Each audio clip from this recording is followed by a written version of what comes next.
folks, Chris Voss here from thechrisvossshow.com, thechrisvossshow.com. Here in blog post, I want to share, of course, review the latest in social media and technology. We've been reviewing Canon cameras and other cameras lately and putting them on the show. And please give us a like and subscribe to us on YouTube.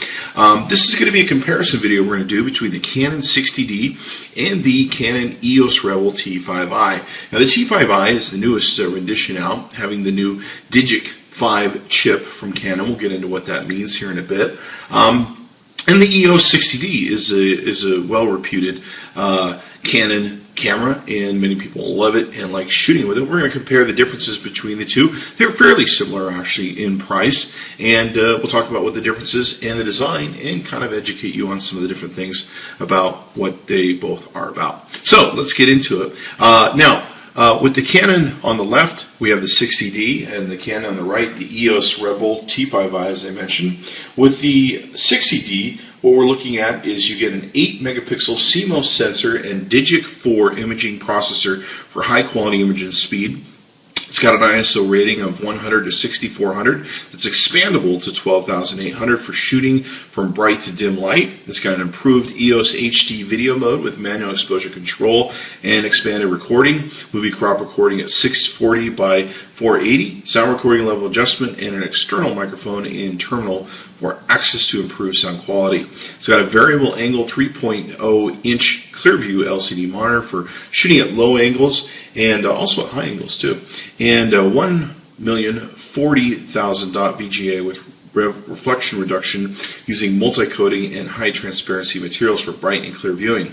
It's got 5.3 frames per second continuous shooting for approximately 58 large JPEGs and 16 RAW. This is the one place where it does beat the EOS Rebel 5. It's got a 96% viewfinder on the back. The coverage allows you to see more of your image in the viewfinder. It's got an enhanced IFL-CL or IFCL 63-zone dual layer metering system and a 9-point AF system utilizing a high precision f-stop 2.8 cross-type center point. There's a new convenient in-camera features that allow you to convert raw images into JPEGs and set the aspects to a 3:2 aspect ratio. It's compatible with all your SD memory cards, including the latest version, the SDXC. It's compatible with your full line of EF, Canon, and EFS or EF-S lenses. So let's compare that to the EOS Rebel T5i. On the T5i, what we're looking at on the features of it is also an 18 megapixel CMOS 14-bit analog to digital conversion. The ISO rating is 100 to 12,800, and it's expandable to 25,600 for continuous shooting for bright light, and it has the high performance Digic 5 image processor for exceptional quality and speed. So it does have more of a range on the ISO with the new T5i, and it does help that it's new, of course, and the 14-bit AD conversion. It's got high-speed continuous shooting, only up to 5 frames per second, comparatively the 5.3 with the 60D. It's got a 9-point cross type AF system also. You won't get into that, it's pretty much the same. It's an EOS full HD movie mode with movie servo AF for continuous focus tracking of moving objects, manual exposure control, multiple frames. It goes all the way from 1080p, 30 frames per second on down. And it's got built-in microphone manual adjustment, video snapshot for editing expanded moving options. It's got a variable angle 3.0 Clearview LCD monitor, pretty much similar to the one that's in the 60D, so we'll leave out some of the details and not to repeat them. The one difference here, though, with the variable screen monitor is it has a touch screen, whereas in the 60D is not a touch screen. We'll get into some more of that here in a bit. The Scene Intelligent Auto Mode delivers expertly optimized photos and offers improved scene detection for amazing results when shooting at night. And you can expand your creativity with advanced imaging features like the handheld night scene mode, HDR backlight control mode, and 7 creative filters that can be displayed in real time during the live view shooting. Filters are kind of like, just kind of imagine an after Instagram sort of thing, or shooting with the filter, which you don't have with the 60D. You have multi-shot noise reduction, which provides outstanding noise reduction while preserving precious detail at ISO speeds. It's compatible with all the memory cards, compatible with all the lenses for EF and EF-S, and all that good stuff. One of the most important things about the Canon product is taking a look at the processor unit that's in it. Just like a computer or anything else, mobile phone, you want to look at the processor that's in it, because that is really what powers and makes a huge difference in the ability of the camera. Now, the Canon EOS 60D has the older processor in it, the Digic 4, while the Canon EOS T5i has the Digic 5. There are new versions coming out that will have the Digic 5 Plus, and will actually have dual and multiple ones as you go up the Canon product line. Now, the difference here is in processing speed and power. Basically, with the Digic 5 image processor, you get a new highly advanced automatic white balance system. So it basically manages your white balances much better.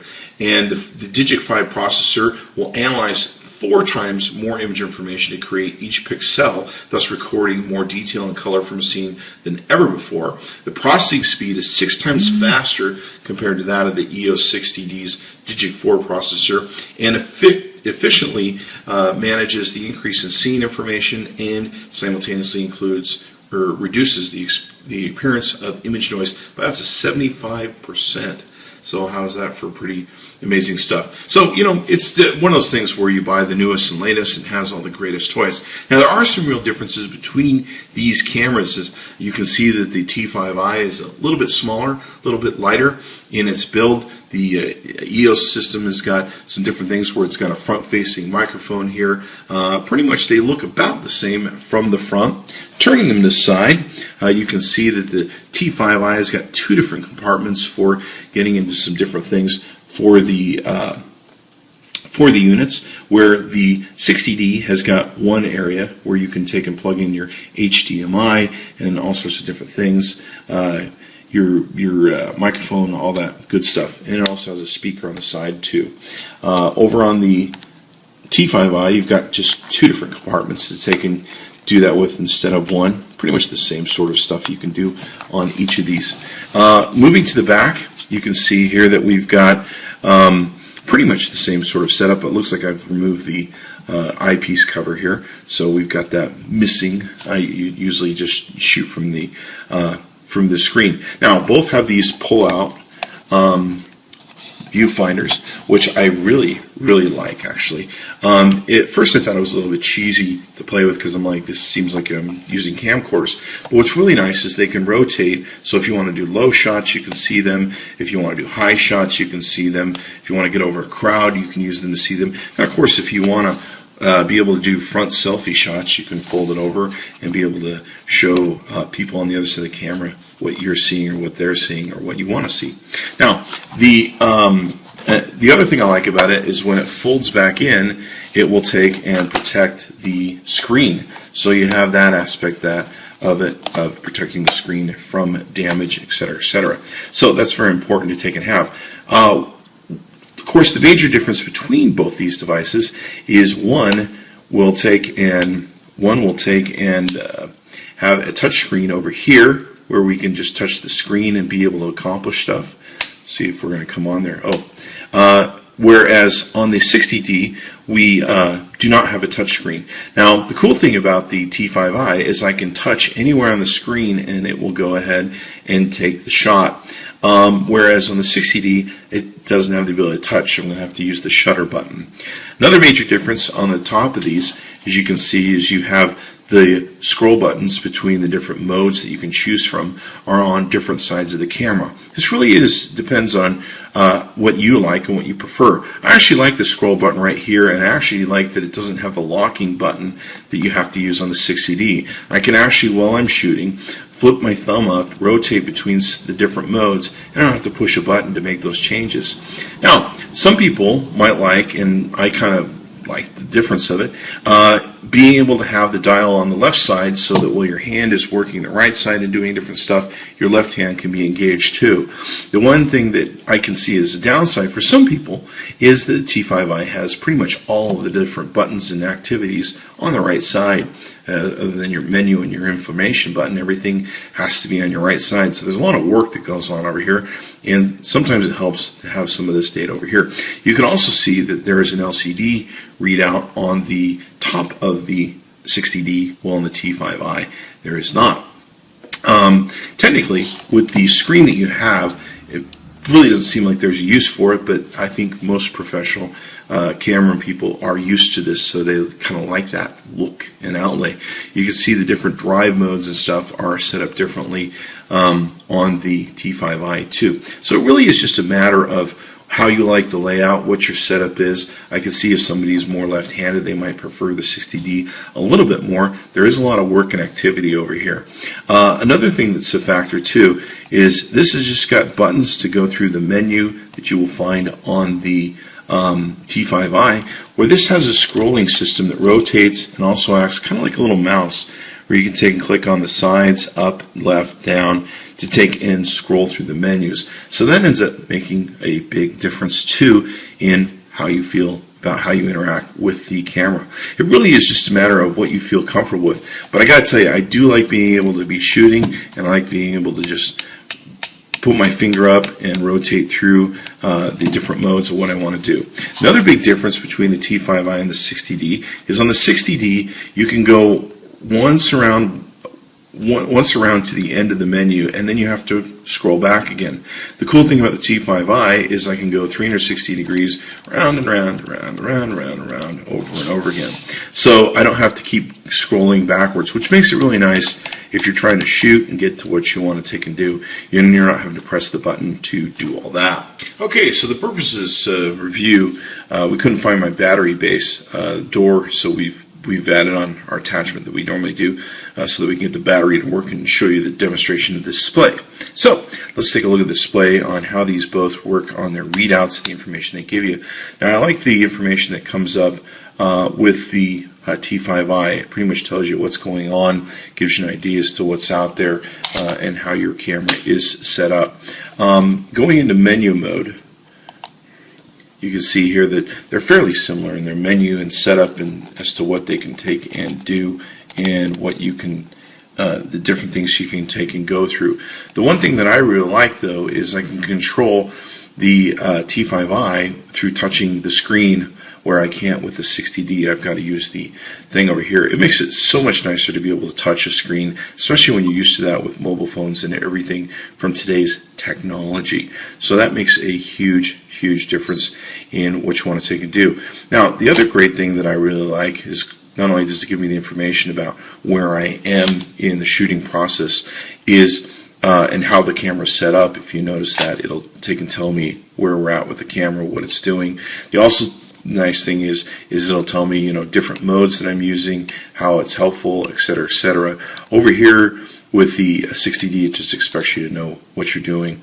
This can help some of the newer people that are new to photography or new to SLRs really understand what some of these dial modes mean and what they're about. But one of my favorite things about the T5i that is really fun is when I want to take a shot through the viewfinder, I can literally just push on the screen. It will focus, take the shot, and anywhere I push is where the new focal point will become. So I can literally just do all my shooting from here, which is one of the reasons you see that I don't have the view cover up here. It's gone because I pretty much use this whole back area, and then I cover the screen when it's in transit, or I cover this area when it's in transit, I should say. So I really love that about the T5i. The touchscreen element of it is a real big winner for me, and it's probably fairly new, I guess, maybe for cameramen and photographers. And from what I understand, they're going to have this on the new 70D that's coming out from Canon also. So I really like having the touchscreen. It's really nice, especially when you're shooting and you want to go down, you want to shoot low, you don't have to get on the ground. You can just angle the touchscreen up and away you go. So I like both cameras. They're definitely both awesome. You can't say that the 60D is bad. It has an incredible, great reputation among photographers as a great camera. But the T5i is the newest with the latest and greatest toys, bells, and whistles, and also processor for the Digit Canon line in it. So it's really up to you to determine which camera you might like best between you. For me, I really love the T5i, even though it might be a little smaller and lighter. It doesn't have the nice LCD panel like maybe a more higher end professional camera would. I think the way this is built just rock and rolls for me, and it's a great entry point for most Canon people. I've had a lot of people ask me, what Canon, if I want to start out with, should I take a buy? I'd highly recommend the T5i. It's got the latest Digit processor in it, and it's pretty much the nicest, lowest point SLR you're going to take and be able to get a hold of. So be sure to go to our friends at Canon. You can go, if you're in the USA, to usa.canon.com and search for their camera equipment there. You can also see them at Canon USA on Twitter. And if you're anywhere else in the world, which 50% of our audience is, you can take and just search for Canon digital cameras, order yourself up one. These are some great cameras. I love Canon products, and I've owned Canon products now for, 13 years that I've shot with their DSLRs. So, highly recommend them. Be sure to check them out. Chris Voss tested, Chris Voss approved. Be sure to check into more of the reviews we'll be doing with Canon products over the next few weeks and coming months, and testing out all the latest and greatest stuff there are for them, and the accessories. Please give us a like on this video, follow us on YouTube, and be sure to say hello to our friends at Canon. Tell them Chris Voss sent you. Thanks for coming by.